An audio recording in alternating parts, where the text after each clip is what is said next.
Guys আসসালামু আলাইকুম, welcome to Asad Zaman blog.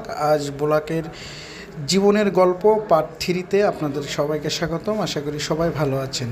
Part থ্রির গল্পটা এমন যে মানুষের জীবনটা হলো একটা আকাশের মতো।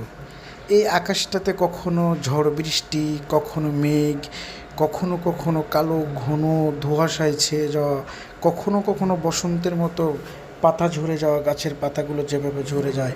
আবার কখনো কখনো গোধূলি লগ্নে সূর্যটা লাল রক্তিম ধারণ করে। আমাদের জীবনটা ঠিক এরকম। কখনো কখনো কালবৈশাখী ঝড় আসবে, কখনো কখনো জীবনে কষ্ট আসবে, কখনো কখনো জীবনে বসন্ত আসবে। বাট আমাদের জীবনে যখন কালবৈশাখী ঝড় আসবে ঠিক তখনই আমরা কিন্তু ভেঙে পড়ে যাই। না, আমাদের কোনো অবস্থাতে ভেঙে পড়া যাবে না। ভেঙে না পড়ে জীবনকে আরও কীভাবে সুন্দর করা যায়, কিভাবে বসন্তের ছোঁয়া লাগানো যায়, সেটা চেষ্টা করতে হবে। মানুষের জীবনে দুঃখ কষ্ট তো থাকবেই, তো আকাশের মতো কেন আমরা হতে পারি না? আকাশের জীবনে বৃষ্টি তার সব দুঃখগুলোকে ঠিক করে দেয়, আমরা কেন এটা পারি না? আমাদেরকে পারতে হবে, এবং সেই পারার জন্য কি করতে হবে? সৃষ্টিকর্তার আরাধনা করতে হবে, যোগ ব্যায়াম করতে হবে। এগুলো করলেই এনাফ। ধন্যবাদ সবাইকে। কথাগুলো ভালো লাগলে লাইক কমেন্ট শেয়ার করবেন। অন্য